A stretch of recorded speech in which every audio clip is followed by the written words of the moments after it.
Thank you very much for coming, and welcome to the 21st Annual Golden Apple Award at the University of Michigan.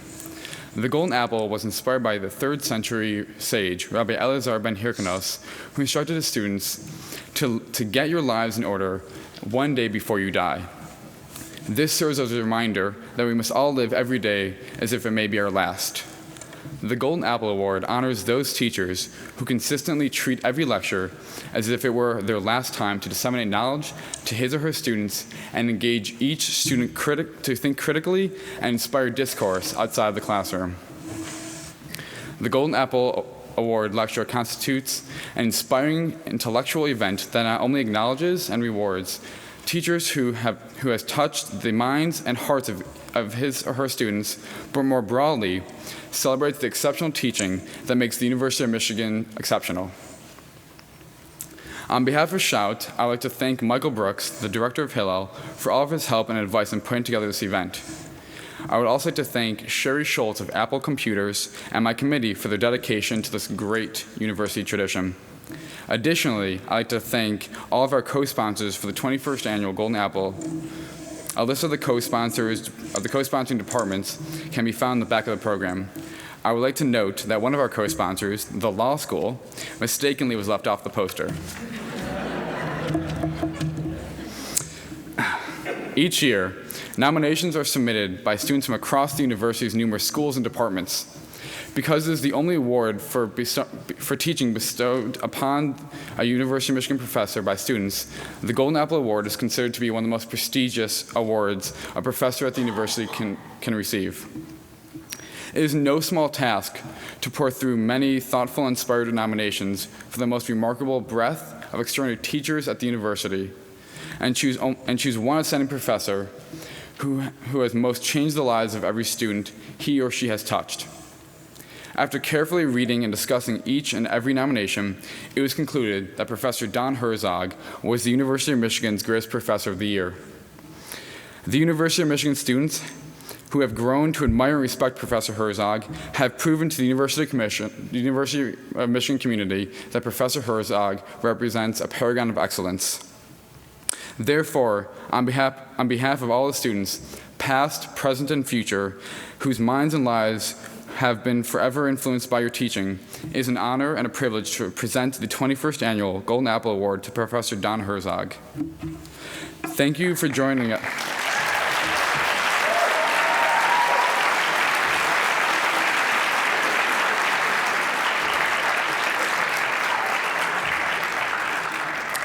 Thank you for joining us as we collectively celebrate an individual who affirms in both word and deed the importance of learning and teaching essential to the mission of the university.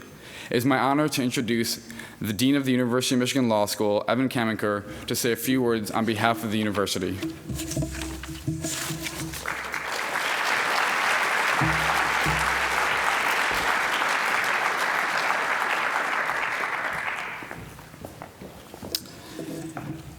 It's my great pleasure to welcome all of you here to the 21st Golden Apple Award ceremony to celebrate great teaching at this great institution.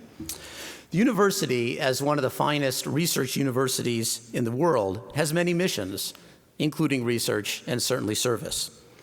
But in my mind, the mission of teaching, and more broadly, developing the potential in young people's minds, stands above the rest.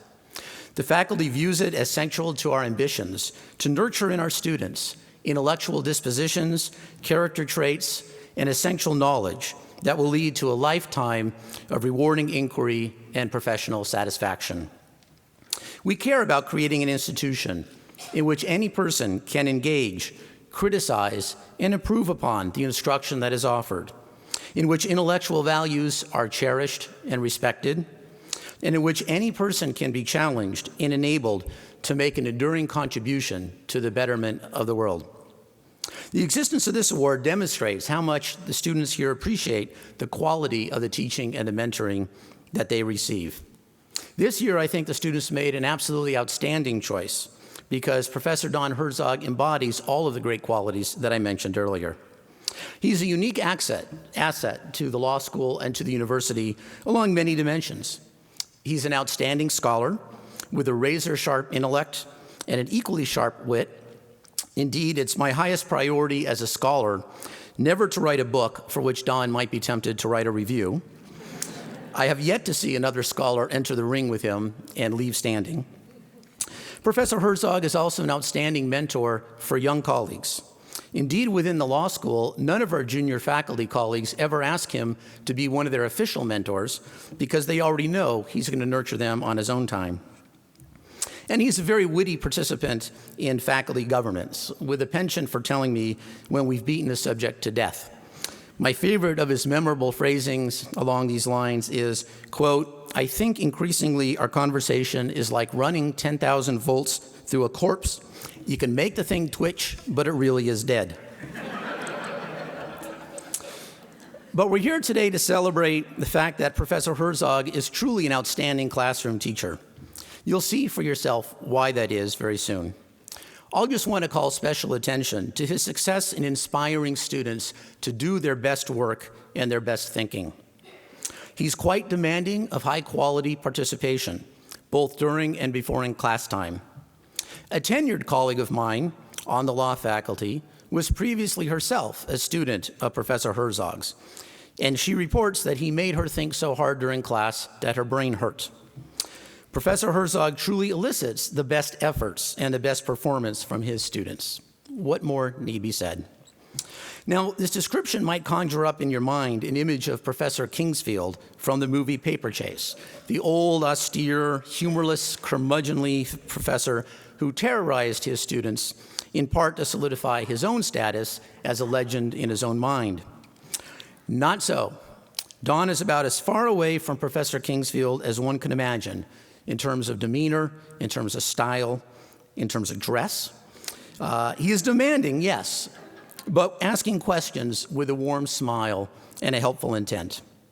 His performance tonight will probably shatter many misimpressions of what a great law school teacher can be.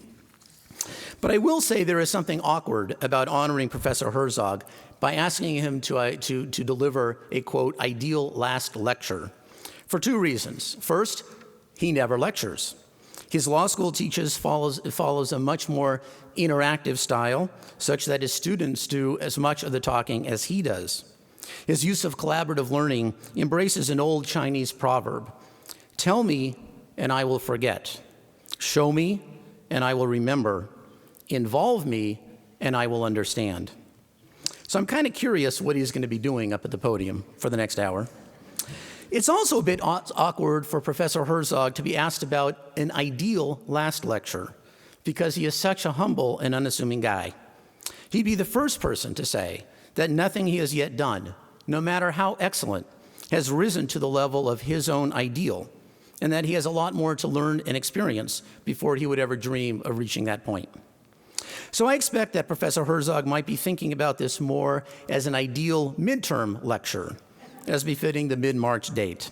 And that's fine from his perspective, because from your perspective, it will already be damn outstanding. Congratulations on your perfect choice for this year's Golden Apple awardee.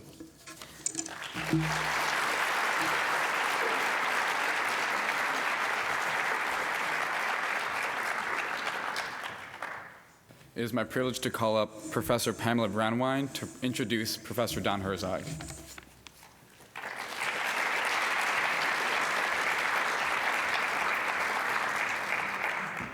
It is such a pleasure to help introduce Don tonight, and I think Don's colleagues and friends enjoy celebrating him much more than he enjoys us celebrating him. And I'm just thrilled tonight to be talking about what makes Don so effective in the classroom. When he asked me a couple of weeks ago if I would do an introduction tonight, my first thought was that I wanted to talk to people who had nominated him. I wanted to talk to some of his students. And that turned out to be just such enormous fun for me. And I wanted to use my introduction tonight to really try to convey some of the sense of that. And the first thing that would happen routinely is that I would email some folks, and the answer that I would get back is, of course I want to talk to you. And I have about 4 or 5 other friends. Can I bring them too? They also took Dawn's courses. And the enthusiasm just was overflowing from the very beginning.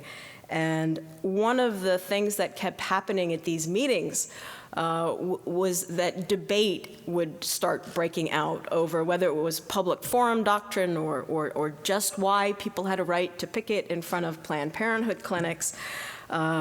Conversation would go back to the substance of Dawn's courses, whether it was tort law or First Amendment law. It was so obvious that they had been captured by Dawn's classes and that they were parsing judicial opinions and spinning out the logic of arguments in ways that they had learned. And one of the universal observations among them, and I think this alludes to something that Dean Kamaker said, was that Dawn is always perched somehow on a desk or on the furniture that lives in Hutchings Hall. And I think Dawn would actually feel more comfortable if we had a desk up here for him. And I'm sure the podium won't do. But apparently, in the terms of one student, he does some self-styled yoga. That is all the rage. But the universal sentiment was that Dawn makes you think, he makes you reconsider what you know, and he starts with an intuition, whether it's about if a cross on a monument in a public park, if that counts as an establishment of religion. You learn to think through the logic of that intuition. And you can discover, to your horror, as I've been told, that sometimes that logic takes you a place that you don't really want to go. And of course, Dawn is legendary for his hypotheticals. This is something that was reported to me over and over and over again, and that he can just switch them up on a dime. And again, if that cross is on a monument in a park and it's rotating in and out, if the monuments are rotating, does that count? Or what if the monument's permanent? Does that make a difference? Or what if the cross is on top of City Hall? Does that matter?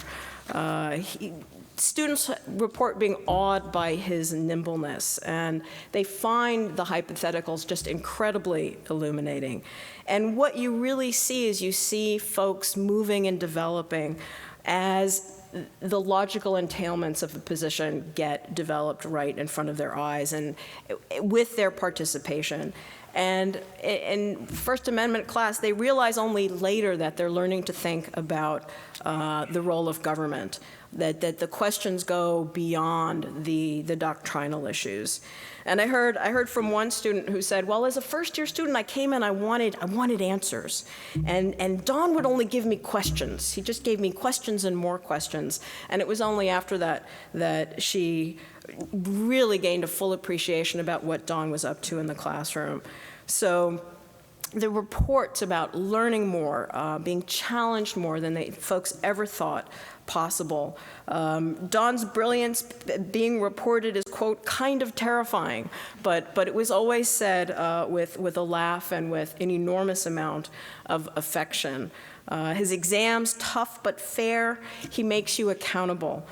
You can't get away with vagueness. You better be prepared. You better have read every single sentence of every single opinion, not just the majority opinion, but the concurrence, the dissent, because you never know where he's going to go in class, and you never know what part of the text he's going to seize upon. But it was clear to me that what Dawn is so good at is he's learning, he teaches people how to read. Folks learn about rationalities of action and what those rationalities actually look like. Apparently, the only time Dawn gets angry is when people are not prepared. Policy arguments apparently bore him. He wants the structure of thinking that actually gets you there. He's also not a fan of law and economics.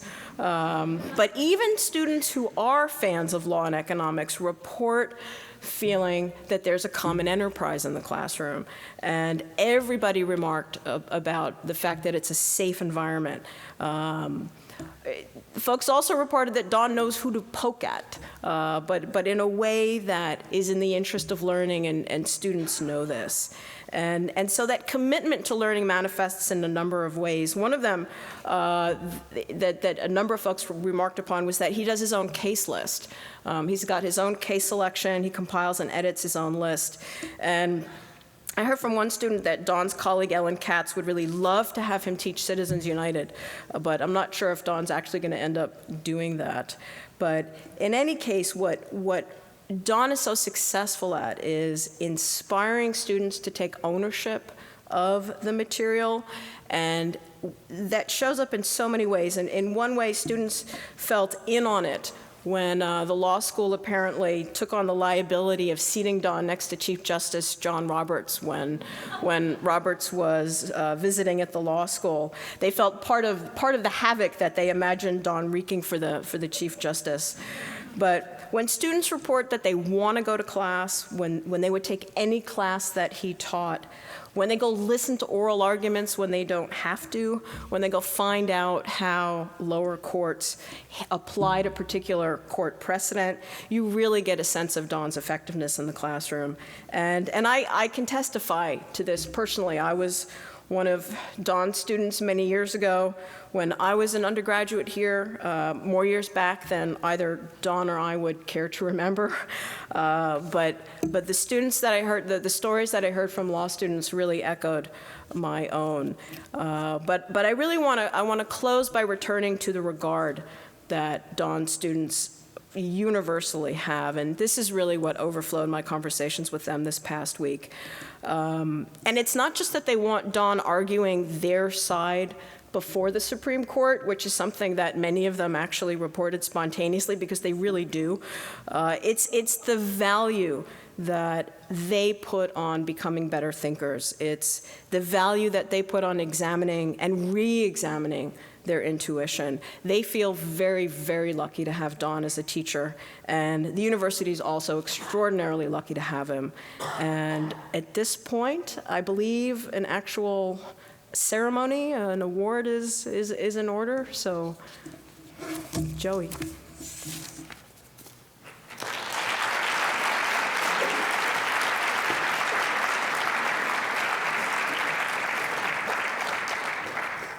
It is our privilege and pleasure to represent you, Professor Don Herzog, with the 21st Annual Golden Apple Award. Thank you.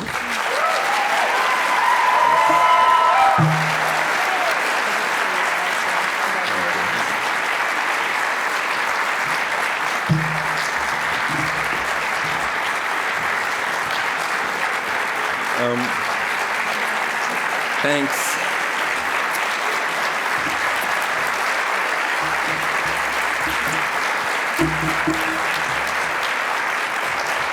I just want to, come on, this is completely disarming, almost impossibly so, although a helpful effect of the lighting is that I can barely see any of you. It's also worrisome because, as Evan pointed out, I haven't actually given a lecture in about 20 years now, so I could do the sort of Socratic Q&A thing, but you guys haven't done any reading, and it's a waste of time. The last lecture trope is also worrisome. I understand it.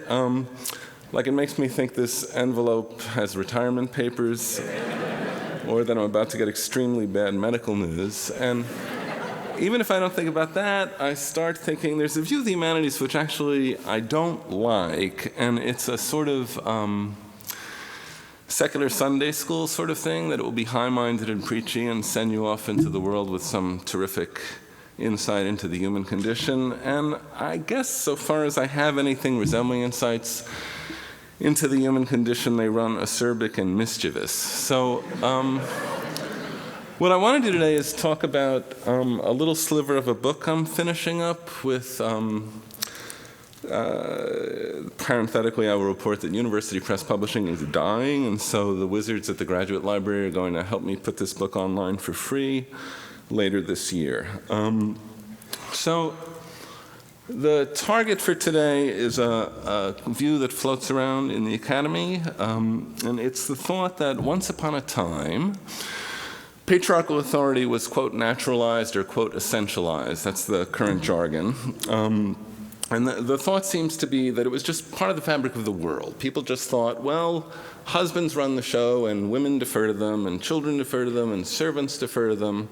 And people didn't wonder whether it was legitimate, whether it was just, whether it made sense, whether they might have more egalitarian relations. They just thought, well, that's the way things are. I used to think this was true, partly because everyone told me it was true.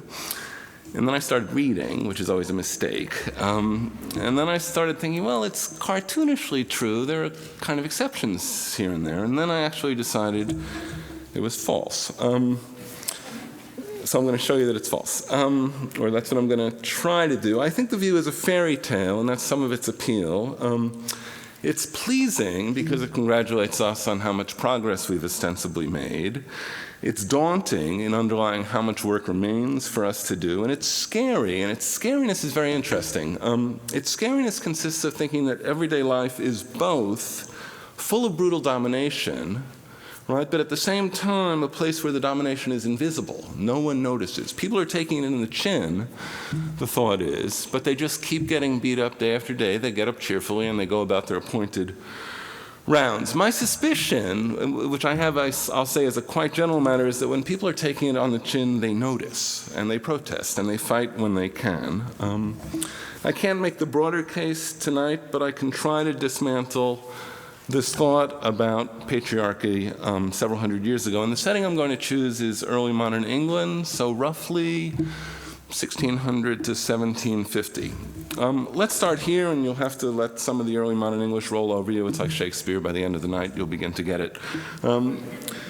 Sources say over and over again, without doubt, that patriarchal authority is natural. 1597, Hooker's Laws of Ecclesiastical Polity.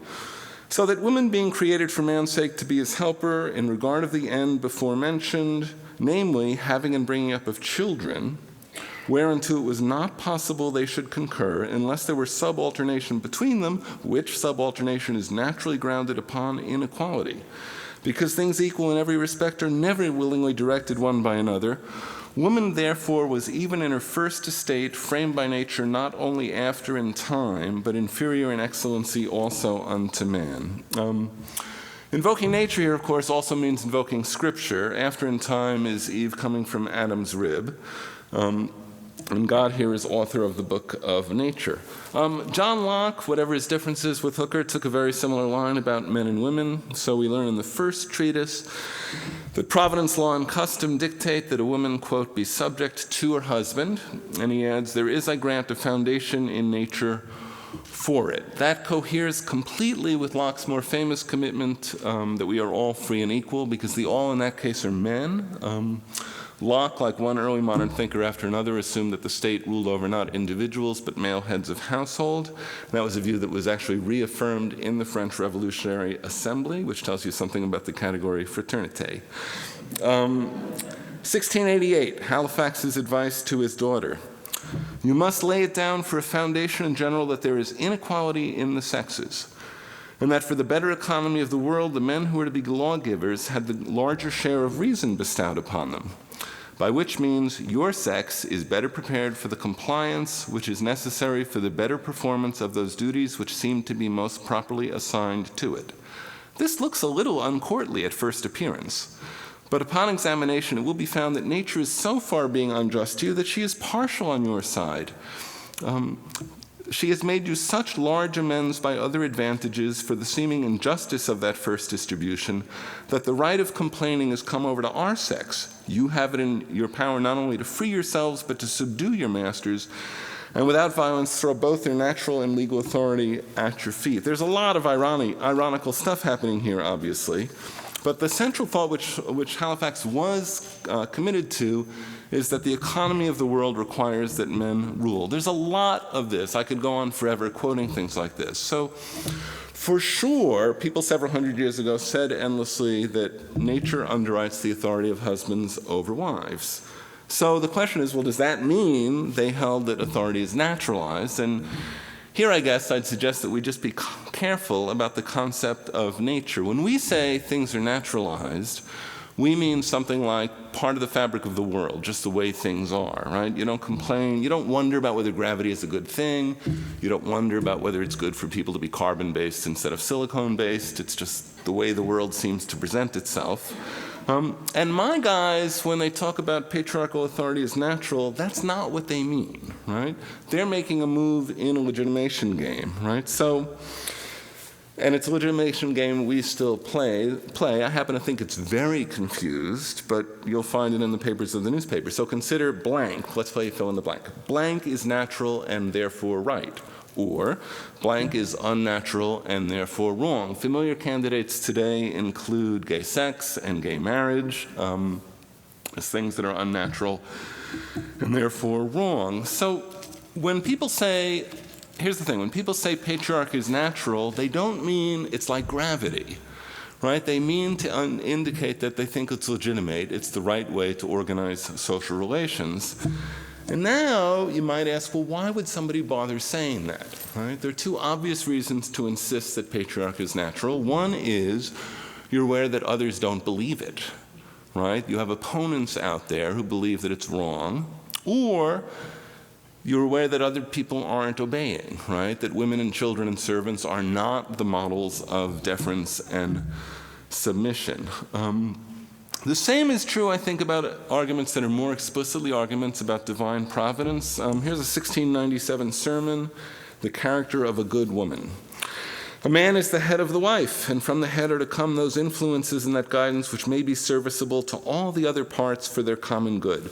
It would be a head extremely empty that should only be solicitous for its own welfare, neglecting all the parts of the body besides, inasmuch as by their illness it will be at length incommoded. A man is to rule his wife, but then he must govern by law, for else his empire is tyrannical. He must remember while he commands her he is God's subject, and accountable to him for his administration. He may expect that the obedience of his wife should be free and unconstrained, but he must abhor the thought of using her like a slave. This virtuous woman, this is the author's italics for this sentence, this virtuous woman shows her goodness by her dutiful behavior to her husband. She remembers the order in which her Creator has placed her. So if God has commanded, right, the subordination of women, is that any different? I think we're the same as where we were before. It's an appeal and a legitimation game. It says to women, there's a very important reason you ought to submit, but it's still up for grabs whether they will, and even without the occasional raucous village atheist, it's still up for grabs whether they should. Consider a couple of other kinds of sources from the period. One, much more so than we do today, people in early modern England found it very easy to talk about, quote, household government. They had no problems at all seeing the family as a political formation. Martin Luther translated into English in 1577, "For when the house is well governed, then shall it go well with the commonwealth, for household government is the fountain of the commonwealth." 1584, "Those who govern the family are those superiors who have authority in the same." 1610, "Household government is the parent and first beginner of commonwealths, the seminary of kingdoms and councils, the discerner of natural wisdom, the architect of honor, the disciplinary school of a wise, virtuous, and happy life." When people talk so readily about household government, they understand, right, at least as well as we do, that the household is a political community, and that immediately is going to put on the table for them questions about whether, in fact, the conventional authority relations are legitimate or are just. It seems to me already a mistake to think that we're in a position to play ideological unmasking against the poor local yokels who had the misfortune to live several hundred years ago. The same might be said, second, about contemporaries' ready distinction between sex and gender. They never collapsed social norms about what was properly masculine or feminine into allegedly biological facts about what male and female members of the species are about. So consider, just for one instance, Roxana from Daniel Defoe's endlessly best-selling best-selling novel. She's repelling a proposal of marriage, right?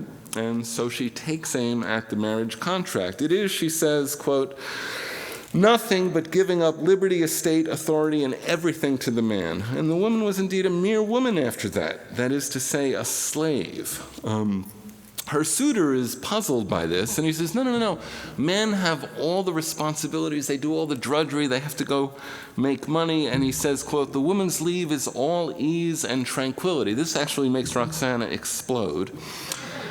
Quote, "I returned that while a woman was single, she was a masculine in her politic capacity. She had then the full command of what she had and the full direction of what she did. She was a man in her separated capacity.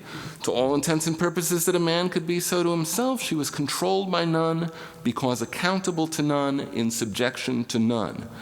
I added that whoever the woman was who had an estate and would give it up to be the slave of a man, that woman was a fool, and must be fit for nothing but a beggar. That it was my opinion a woman was as fit to enjoy and govern her own estate without a man as a man was without a woman, and that if she had a mind to gratify herself as to sexes, she might entertain a man as a man does a mistress, that while she was thus single, she was her own, and if she gave away that power, she merited to be as miserable as it was possible that any creature could be." It's a society that not only snapped up this novel for endless years and made it a bestseller, it's a society that in 1671 already produced a popular song called "My Mistress is All the Genders." The mistress in question turns out to be, quote, masculine, quote, feminine, quote, neuter, and best of all, quote, doubtful. Social history evidence, if you like it, takes the same form about the difference between sex and gender in early modern England. John Head's wife called out one evening, "By God, come out and see which is the best man," and then she almost strangled him. To be a man socially, that is to be masculine, was to be ready to fight and eager to prevail, or simply prone to be violent more generally. A newspaper report from 1735 reported, quote, that a noted masculine woman had been sent to jail for violently insulting a man.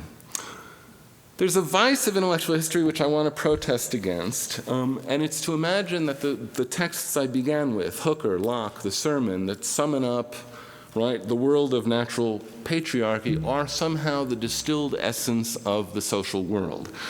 There are two ways people play that bad trick. The first is a kind of design theory model, so you get claims in political theory like these. I'm quoting, believe it or not. Machiavelli designed modernity. Or again, quote, Adam Smith is the architect of modern capitalism. When I hear things like this, I wonder, like, what if Niccolo had died of the flu at age 3, right? Where would we live now? I asked the author of the claim, that question, and he thought a minute, and he said, we would live in Christian medieval Europe. And I thought, no, that's just not true. So if you have a social world in which people are publishing the claim, right, patriarchal authority is natural, it's got to be an open question what the uptake of the claim was. What did people make of it on the ground? Did they use it? Did they believe it? Did they swallow it? Did they mock it, right? Did they rebel against it? There are a lot of possibilities here. And I'm going to canvass other kinds of sources that are less dignified than the ones historians of ideas usually turn to, and suggest that it was absolutely ordinary in early modern England for people to thumb their noses at or mock the wisdom of patriarchy. So let's just shift gears first from the high philosophical stuff, which is fine in its way, to more popular sources. John Denton had the curious habit of 2 or 3 times a year publishing accounts of how his marriage was going. And it often wasn't going very well, but he was happy to reconcile with his wife in 1701, and then he published a letter that he claims to have sent her. But my dear, as much as I love thee, my affection must not lessen my authority over thee. I ought to take into my hands that power with which both God and nature has invested me. I would be lord at home and rule there as I please. It's one thing for Hooker, right, to just say in a kind of general, lofty way that men have to rule women. Now I'd like you to imagine what it's like to be Mrs. John Denton, right, and get this letter from a husband who's reconciling and saying, I would be lord at home. It might not entirely surprise you that some months later Denton had to report that they had split again. Or, more seriously, consider this proverb, which is recorded in 1617. He that hath no wife beateth her often, right? He that hath no wife beateth her often. What does that mean? Right? I assume the thought is that single men walk around in the world and they learn a script about marriage that says to them, you're going to be in charge, and you may have to use your fists to stay in charge, but you're going to be in charge. Why he that hath no wife? Because once men are married, they learn better, right? Not, I think, because they learn actually they don't even have to beat their wives to maintain control, not because women are already putty in their hands, but rather because the script about male dominance is just defective. The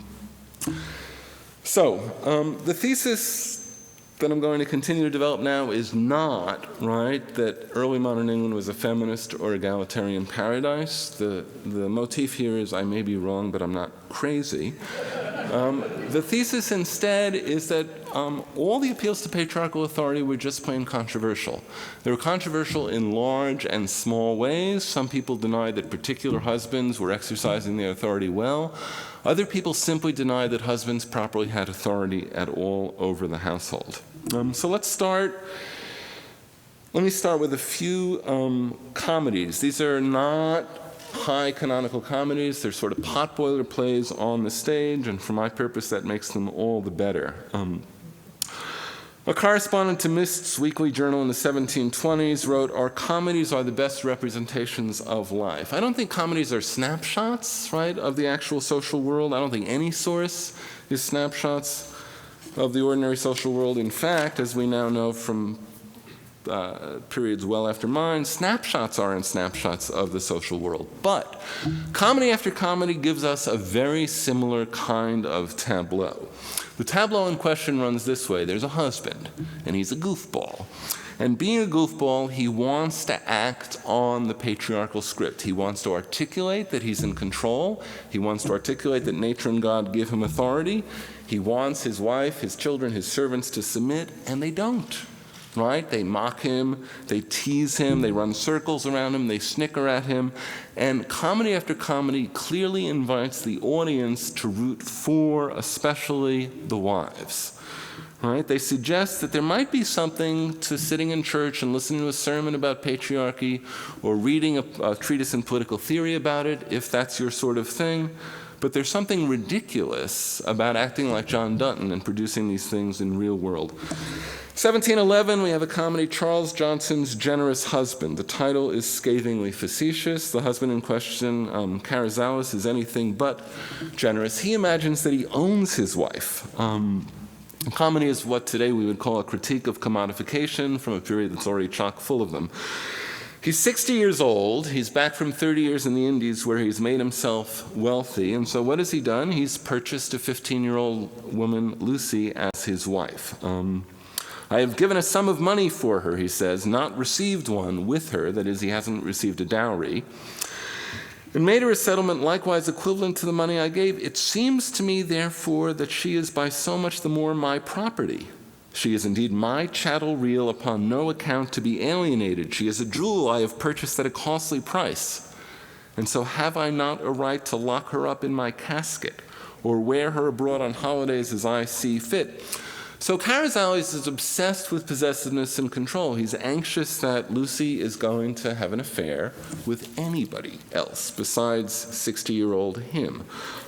He surrounds her apartment with gigantic walls so she can't see out, lest there be, right, a young man in a window looking at her. And he says, hilariously, "Who then can call me jealous? Who suspicious? I am free from all suspicion by knowing I have prevented the very occasion of it. We husbands live in a world of licensed thieves. A fellow that steals your handkerchief will be hanged by the law, but he may run away with your wife, and you must put your horns in your pocket." That is, the horns in question are the horns of a cuckold, a man whose wife has committed adultery. When he says you must put your horns in your pocket, he means you just have to live this way. Lucy finally appears on stage, the 15-year-old wife, and she says, "I have a mind to go abroad." She doesn't mean she wants to go to another country. She simply wants to go outside, right? And Carrizales thinks this is a very bad idea, right? So Lucy says, well, you can come with me, and he still thinks it's a bad idea. So he says, did I not tell you at first, Chuck, that one of the chief articles of a wife's duty was never to dispute the absolute will of her husband or ask questions? She uses the same pet name for him, but she isn't going to meekly defer. You say you will give me everything that I want, and yet you forbid me to ask questions. Indeed, Chuck, I cannot tell you my mind without speaking. The tighter he tries to tighten the vice, the more pompously he asserts that he is the natural and divinely mandated ruler of the house, the more energetic and creative she gets in rebelling, until she is finally trying to make off with the would-be lover. Carrizales eventually gets the memo. It takes him, of course, until the last act, and he says, I ought, fool that I was, to have considered how inconsistent the 15 years of this girl were with the 80 of mine. Like the silkworm, I have wrought my own tomb, and I lie down in it in peace. He says everybody should dance. His resignation here is the triumph of the play, and he gives us what he says is the moral of the story. I have learned that 'tis as possible to imprison air or fire as to keep a woman from her will. I know, too, that jealousy is an ungovernable passion. If I suspect my servant to be a thief, he thinks he has a right to rob me. And if I am jealous of my wife, do I wonder if it piques her to revenge? Henceforth, my dear Lucy, thou shalt be as free as my thoughts, which shall never more be violated with base and unjust fears. Another play is from 1706, which is being reprinted for over 60 years and staged, as far as I can tell, for almost all those 60 years on and off, right? Has a very similar sort of motif. The male in question, the head of the household, is named Barnaby Brittle. And right at the beginning of the play, his wife comes to him and says she'd like to see a play, right? And he says, I say no. Women in the audience, and women did go to the theater, right, are on notice from the get-go. Brittle, they would have to realize, wouldn't likely not let them attend a play, right? Mrs. Brittle is saucy. She's not deferential, and she shoots back, but I say yes.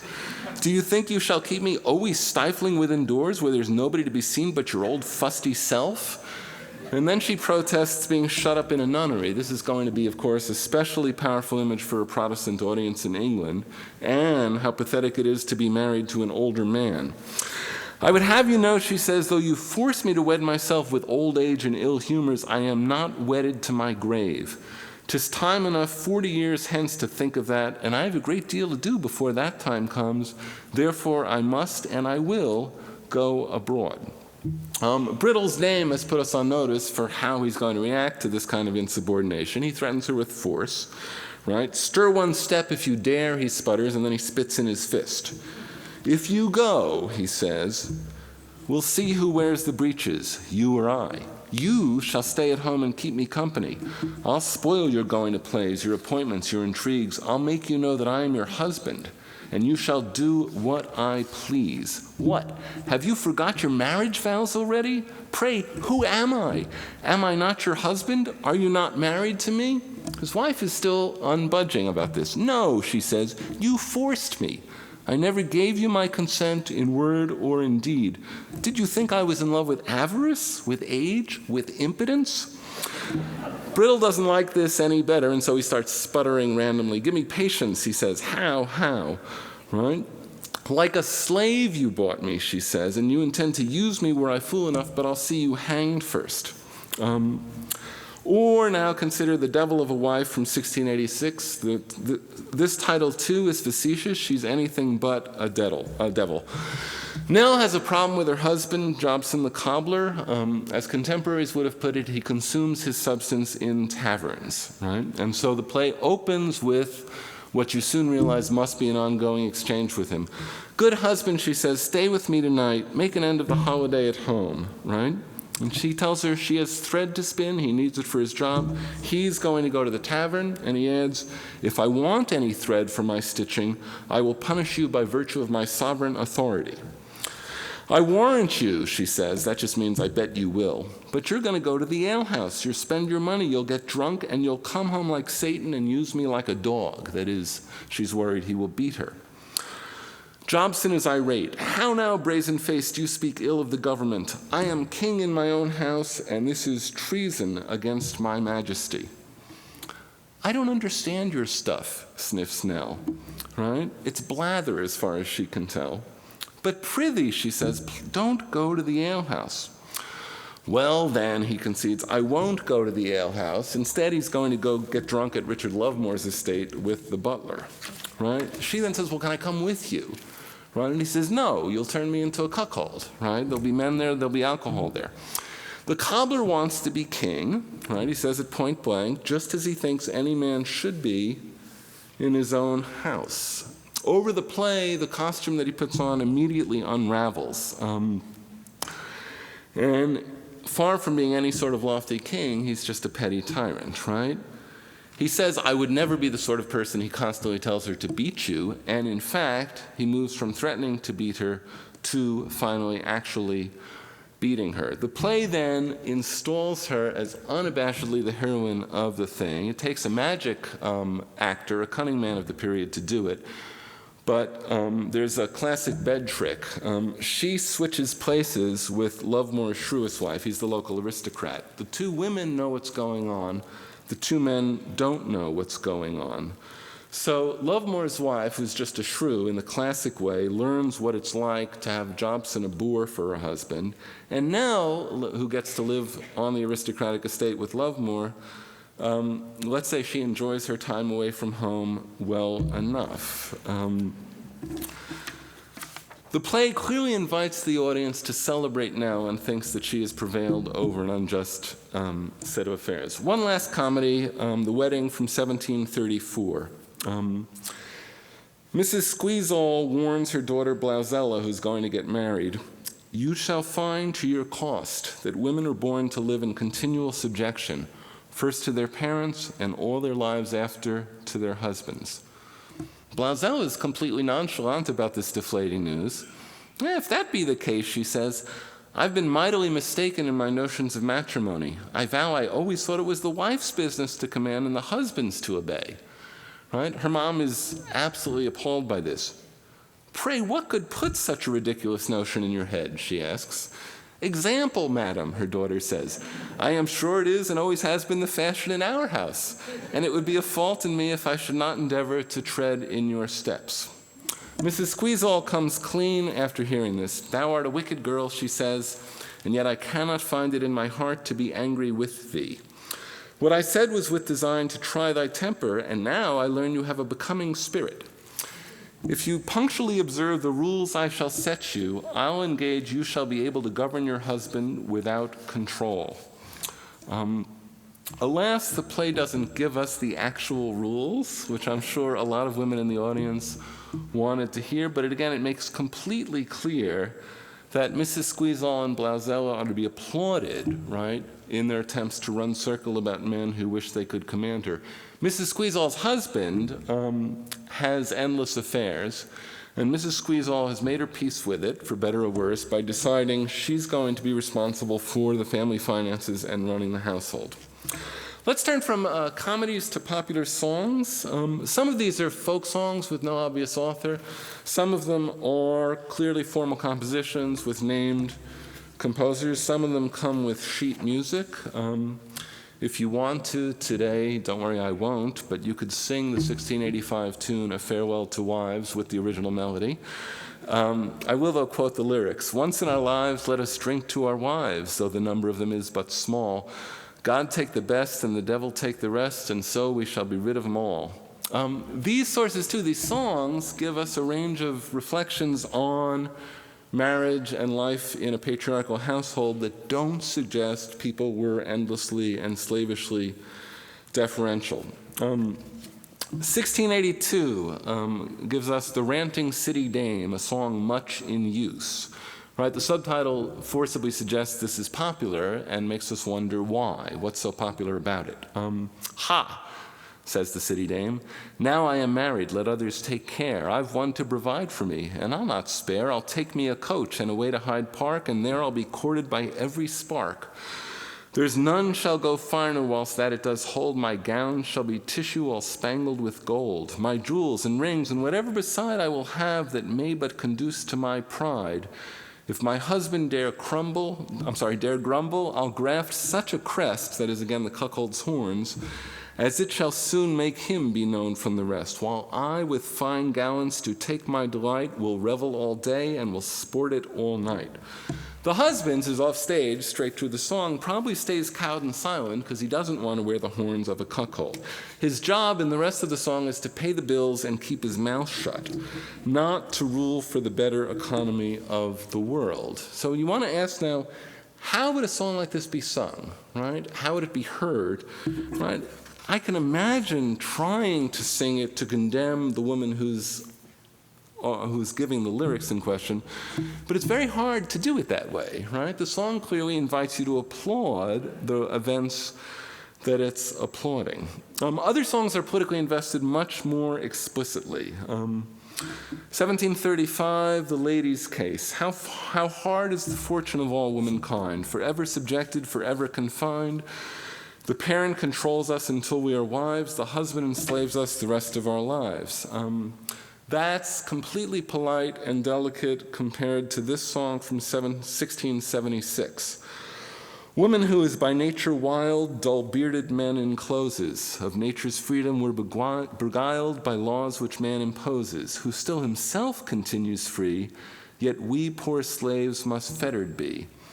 And here's the chorus, a shame and a curse, if for better for worse, 'tis a vile imposition on nature. For women should change and have freedom to range like every other wild creature. And later the song says, let us resume our ancient right. Male authority here is not timelessly natural, right? It's apparently a relatively recent and outrageous theft of the liberty that women have coming for them. There are songs that are sung, clearly to be sung by men too, but they're not men that are celebrating their natural or actual authority in the household. They are bedraggled husbands who are not doing very well. Here's a bouncy verse that reminds me of Gilbert of Gilbert and Sullivan, or for that matter, Dr. Seuss. Suppose a man does all he can to enslave himself from a scolding wife. He can't get out, but hops about like a married bird in the cage of life. She on mischief bent is never content, but makes the poor man cry out. Rigid fate, marriage state, no reprieve but the grave, oh, hard condition. The song finally gives husband tactics for dealing with this. Let her squall and tear and bawl and with whining cry her eyes out. In the meantime, the song continues, keep getting drunk. What of the plight of this poor henpecked fellow, right? I every morning make a fire, all which is done to ease her. I get a nutmeg, make a toast, and hope therewith to please her. Of a cup of nappy ale and spice, of which she is first taster. And yet this cross-grained queen here is whore, this cross-grained queen will scold and strive to be my master. Or this one. My wife doth tug me by the ears if I but ask for bacon. She flouts and taunts and scolds and jeers, but she must have her capon. She kicks me up and down the house and roars as loud as thunder, while I'm as silent as a mouse. Hold up my hands and wonder. Yet another song, right? The husband moans, she will be so angry at me, I swear that I am ready to bepiss my breeches for fear. Or the husband who confesses, I dare not speak nor look awry for fear of her severity. Or the desperate wretch who frets, I can't please her, do all that I can, right? Who reports that his wife is constantly heading, quote, to the tavern night and day with her gallant to drink wine, and finally ends up imploring, pray come old death and stop her breath. The songs are frank about physical violence, right? Both husbands beating wives and occasionally wives beating husband. Bang or weld, Peter, I should say that bang comes to refer to sexual intercourse only in the 20th century. According to the OED, bang here means beat. Bang or weld, Peter. I shall sing you a song to please you all well of a loving couple in this town did dwell. They had not been married a fortnight, you hear, before they fell out who the breeches should wear. The woman in question has been repeatedly guilty of adultery, and the man and the husband and wife, constantly come to blows. She up with ladle struck him on the crown, which made the blood run trickling down. He took up a stick of noble blackthorn and banged her hide like threshing of corn. Right? This is the moment the song holds out, right, as a victory for the husband. No more will I cuckold or strike you, my dear, she says. Come, give me a kiss and a glass of good beer. Right? The narrator promises in the song that the song will please you all well. This is an audience, now we're back on the side of patriarchy. Right? This is a song that invites the audience to applaud a man who has the biceps and the courage to get his wayward wife to submit to him. Remember, though, that my thesis is not the crazy view that no one believed in patriarchy. Some people sure did. It's that it was controversial. So consider this song, right? Here we have a celebration of a woman who beats the, quote, aged miser, her husband, who's been beating her. Once again, the ladle is her weapon of choice, I think, again, because she presides over the kitchen. His bitter blows I could not bear. Therefore, next morning I declare, while he was sleeping fast in bed, I with a ladle broke his head.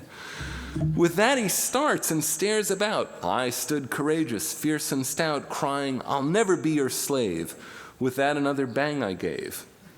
He with a cudgel run at me, I took a club as well as he, crying, I am resolved to try who shall be master, you or I.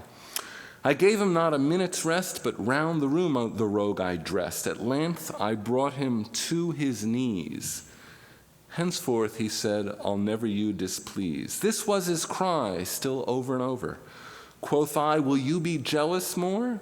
No, no, I won't, sweet loving wife, if thou'lt be pleased to spare my life. Pray keep your word, I then replied, or else adds foot I'll thrash your hide. You must not think that I'll be fooled or in the least be overruled. Thus I my husband did subdue. In faith I made him buckle too. Now, ever since the truth to tell, with him I live exceeding well. He never offers now to fight, but calls me love and heart's delight. Thus, loving neighbors, you may see, I cured him of his jealousy. The loving neighbors summoned up here are, of course, have to approve. That's why they're being conscripted in the song lyric, right? They have to root for her. That's the way the song imagines itself being sung and being received. A misbehaving husband who is subdued, who buckles, who's punished and beaten by a life who won't be in the least overruled. What's not to like, the song says. So the conduct manuals, the ones that preach the merits of patriarchy, by this song's light have it all wrong. No surprise in the face of ongoing domestic disharmony that men and women alike were advised not to marry. Here's a counterpunch from 1546. Be it far or nigh, wedding is destiny, and hanging likewise, saith the proverb, said I. Marriages didn't work well, contemporaries thought, for lots of reasons, but one reason they didn't work well was that the contemporary wisdom about male dominance was pernicious. It filled men's head with noxious nonsense, and it led them to abusive behavior. Consider, for instance, Matthias Brinsden's 1722 gallows speech. Most of the gallows speeches are written by churchmen, and they're repentant and high-minded and boring. This one sounds real. Brinsden had beaten his wife repeatedly and finally had killed her, for which he is now being sentenced to death and executed. And so he's at the gallows explaining what happened. I believe, he says, we loved each other dearly, but we often quarreled and fought. Pray, good people, mind, I had no malice against her. I didn't think to kill her 2 minutes before the deed. I designed only to make her obey me thoroughly, which the scripture says all wives should do. This I thought I had done when I cut her skull on Monday, but she was the same again by Tuesday. Right? My claim is not, right, that men and women enjoyed equality, and there certainly was a lot more wife beating than husband beating, but there are actual cases, not just cases in song lyrics, of husband beating. Margaret Cavendish gives us one case, quote, she beat him in a public assembly. Nay, being a woman of none of the least sizes, but one of the largest, and having anger added to her strength, she beat him soundly. And it is said that he did not resist her, but he endured patiently. Cavendish's view on this is that it's, quote, unnatural. For a wife to strike her husband is as much, if not more, as for a child to strike his father. It is a breach of matrimonial government not to obey all their husband's commands. What should happen, she thought, to husband beaters? Well, quote, they ought to be banished from their husband's bed, house, family, and adulteresses, she added, ought to suffer death at the hands of their husbands. This again is a reminder that some people rallied to patriarchal wisdom, but not everybody did. Scholars who wonder whether there was anything resembling feminism in the 1500s, in the 1600s, in the 1700s, often look around for an individual author, a Hooker, right, a Hobbes, a Locke, someone at that who's writing that sort of thing in those abstract terms, who says things about women, and so they squint, they wonder if Mary Estelle qualifies, or in other passages, if Margaret Cavendish qualifies, right? It's better, I think, to just lower the level of abstraction and think about how people actually lived in a world, right, where we find songs versus comedies ridiculing men as tin pot dictators and applauding the women who run circles around them. It seems to me quite obvious that there was feminism on offer, and in turn, quite obvious that if there was feminism on offer, it's very hard to take seriously the thought that people passively, robotically ingested or slurped up patriarchal wisdom and mindlessly went about the world as if it were true. So consider next jokes and proverbs, some of which affirm male domination and some of which don't. Here's a joke you won't find funny, but it's in a joke book. A young man married a cross piece of flesh who, not contented, though her husband was very kind, made continual complaints to her father to the great grief of both families. The husband, being no longer able to endure this scurvy humor, banged her soundly, that is, he beat her. Hereupon she complained to her father, who, understanding well the perverseness of her humor, took her to task, and he too laced her side soundly, saying, "Go, commend me to your husband, and tell him I'm now even with him, for I have cudgeled his wife as well as he hath beaten my daughter." Right? This is, right, unvarnished case of male solidarity in violence against women. There are other jokes that have other morals. The same anthologist gives us this joke. It's scatological. There are an unbelievable amount of what my daughters used to call poop jokes in these sources. But here the scatology has a political point. 1720. One who loved himself better than his wife used to make her go to bed first in the wintertime to warm the bed until he came. Then he would make her move, and he would lie in her place. And for this cause, he used to call her his warming pan. She, vexed thereat, resolved to fit him, that is, to punish him in an appropriate way. And accordingly, one night, when he was ready to come to bed, she in his place. He going to bed and smelling what was done, "Wife," said he, "I think the bed is beshit." "No, husband," said she, "it is only a coal dropped out of your warming pan." Right? So if you compare that joke, right, remember, for instance, the 1697 sermon, "This virtuous woman shows her goodness by her dutiful behavior to her husband," right? Not always, right? And again, in some of these settings, the text suggests that we ought to sympathize with the women, right? This husband, I think the joke suggests, gets what's coming to him. Or consider next jokes and proverbs about the law of coverture. The law of coverture meant, canonically, that a woman's legal personality disappeared into her husband's legal personality upon marriage. This is the moment at which my dean feels a little bit less consternation about the fact that I'm on a law faculty. So I want to pause so he can enjoy it.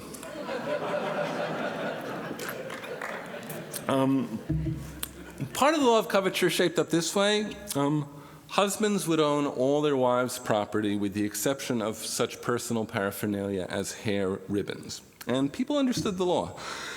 Elizabeth Freke's father sent her a gift of £100. She was in a miserable marriage, and he knew it, and he warned her, quote, if Mr. Freke meddled with it, it should be lost. And in fact, her husband took the money. It was his anyway, right? But she couldn't even keep it stashed away in the way she had hoped to. Coverture was what modern lawyers call a default rule. It was possible to contract around it, and occasionally people did, but it was very, very hard for. It was a nightmare for women, especially women separated from their husbands. Divorce in this period was available only by private act of Parliament. So if you weren't wealthy or powerful, there was no chance of a divorce. People did sign formal deeds of separation, and the women who went on to live on their own, having split from their husbands, knew that their husbands still had legal right to all their property and might claim it. So Charlotte Clark, for instance, is opening a shop to make a living after she moves out on her husband, and she is, quote, horribly puzzled for the means of securing my effects from the power of my husband. He could swoop down at any moment and grab everything she had. So she decided to put everything in the name of a widow who boarded with her, which of course meant that the widow could have grabbed everything she could. Imagine now what it would be like to live in a world where you need your husband's permission to bequeath or write a will, even disposing of your own clothing, which didn't qualify in this world as paraphernalia. A common joke told over and over and over seizes on the obvious pun about wills, so here's one version of it. Wives must have their wills while they live because they make none when they die. Or here's a more intricate version of the joke.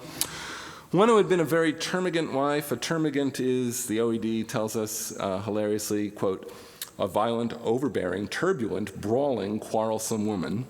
One who had been a very termagant wife lying on her deathbed desired her husband that as she had brought him a fortune, she might have liberty to make her will and give a few legacies to her relations. No, madam, he said, you had your will all your lifetime, and now I'll have mine. So here's a version of the joke about property that returns to the motif I like in these sources, which is what an idiot a man has to be to assert and try to act on the sort of patriarchal authority defended in some of the sources. A man chiding his wife told her that she could call nothing hers but her ring, fillet, and hairlace, her paraphernalia. Nay, her very breech was none of hers. Breeches in the plural is the article of clothing, right? A man's pants, that's where you get the proverbial struggle for the breeches. Breech in the singular is someone's rear end. So the man here is asserted correctly that he owns all her property, and incorrectly, as a matter of law, that he owns her body. Which the good and harmless woman, understanding one night, let something drop into the bed. Yes, it's another poop joke. Which he, having found out by the smell, asked her what was the cause of her so doing.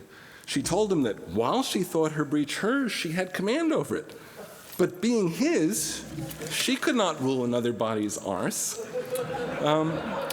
Both of these jokes, I think, lend themselves very readily to a straightforward interpretation. Treat women like shit, and shit is what you get, and shit is what you should get.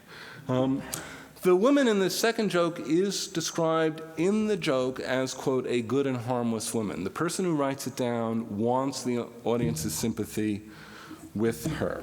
Okay, let's step back just a bit. I started by reviewing some high-flown sources, right, treatises in political theory, sermons, conduct manuals that advanced the view that patriarchal authority was natural.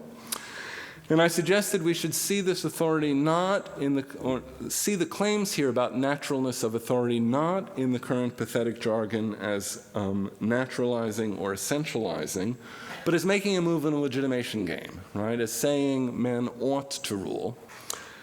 And however confused the move is, it was made. And again, some people believed it. But again, there's no point making a move like that unless other people deny the move, right? Think that men don't rule legitimately or don't, as a matter of fact, give in to male authority. Over and over in the sources, right, we find overweening husbands who are buffoons because they imagine that it's sensible to assert and act on this kind of patriarchal authority.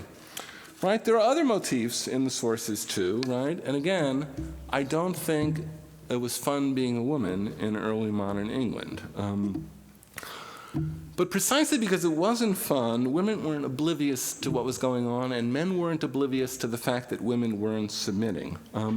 Early modern England produced not just tributes to patriarchy, but plenty of critiques of patriarchy. So I want to close with a few texts that notice how controversial these matters were. So one is high canon, in case you think the high literary canon never noticed these sorts of things. It's from Samuel Butler's remarkable poem, which I should have learned before right now how to pronounce the title of, and I think it's Hudibras. Hudibras is a blundering knight. He's a bit of a Don Quixote figure, and there's a running gag through the poem. He's writing love letters to this lady who thinks he's a moron and has no interest in him at all, and part of his courtship tactics are telling her how wonderful it will be for her to be ruled by him.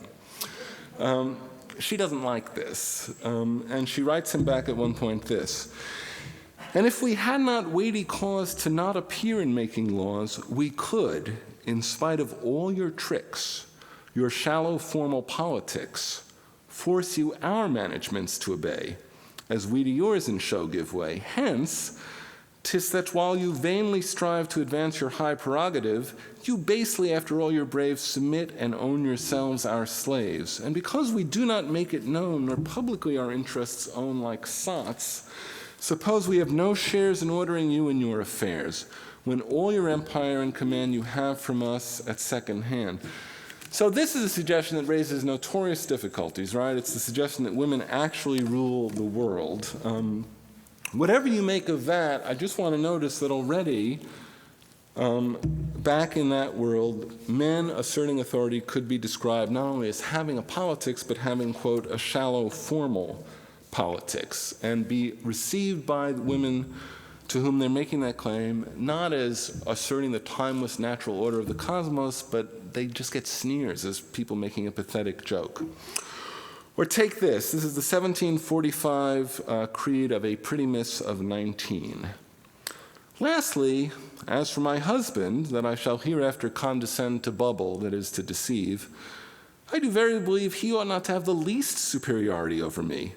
I therefore am determined that though quadrille, the card game, be my religion, and cuckoldom, every Sabbath's meditation, though I ruin him in plays, masquerades, fashions, housekeeping, etc., though I shall even accept of my very butler as a coadjutor to him, that is, as her lover, he shall stay mum."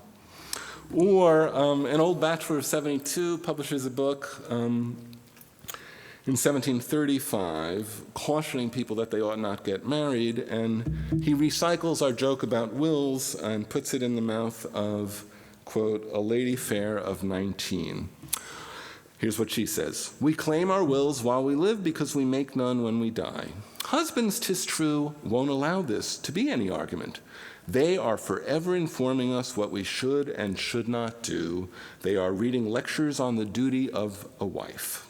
But they are quite out in their politics if they believe we are such poor, half-sided ninny-hammers to stand staring with blushing ignorance, amazed and confounded with these lessons.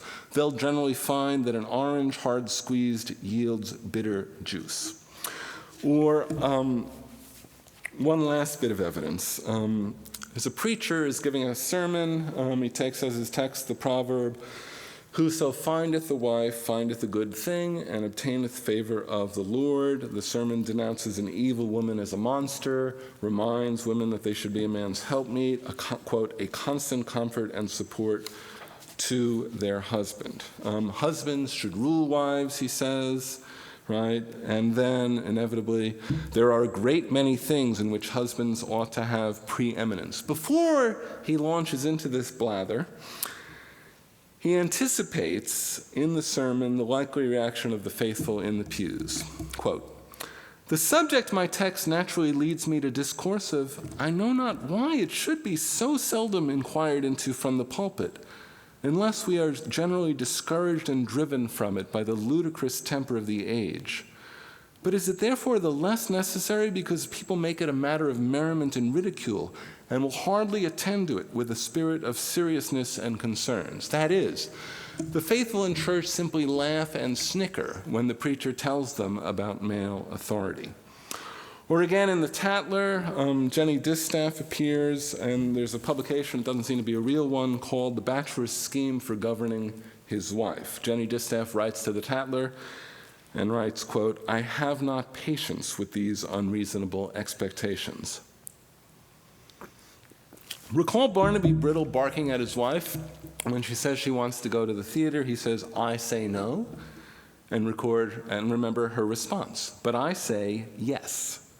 Right? The Brittles were the creation of a male playwright. Jenny Distaff, the woman I just quoted, must be the mouthpiece of Addison and Steele, the authors of The Tatler. In looking for what I'm simply going to call feminist sentiments, I have not been looking for, women philosophers or political theorists or, I don't even know what this would mean in that world, women writing sermons. I've been mining sources of popular culture, lousy comedies, jokes, songs, proverbs. And so I want you to think instead not about the authors of any of those individual texts, but what it would be like to live in a society where people staged plays like that, where they told jokes like that, where they sang songs like that, where they recited proverbs like that. It's simply not plausible, right, that everyone assumed that male authority was part of the woodwork of the world.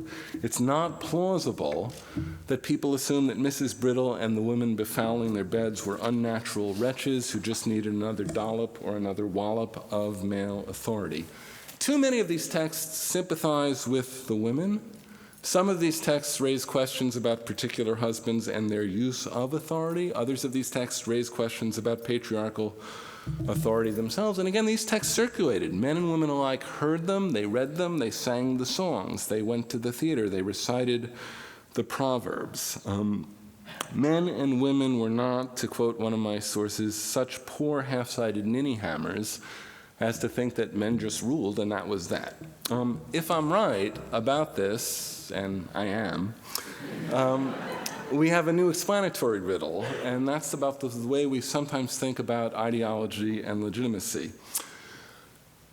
Patriarchy for sure endured splendidly, certainly in the narrow political sense that only men voted and only men held office, but in broader ways as well. And so it's impossible to argue that it endured so splendidly because no one noticed, right? Or because everyone assumed it was correct and unchallengeable. Right? And so that raises the explanatory stakes. We need a story then about how it did manage to endure in the face of endless, searing popular critiques and mockery. That riddle I am going to leave to you because, after all, there ought to be intellectual life even after the last lecture. Thanks so much.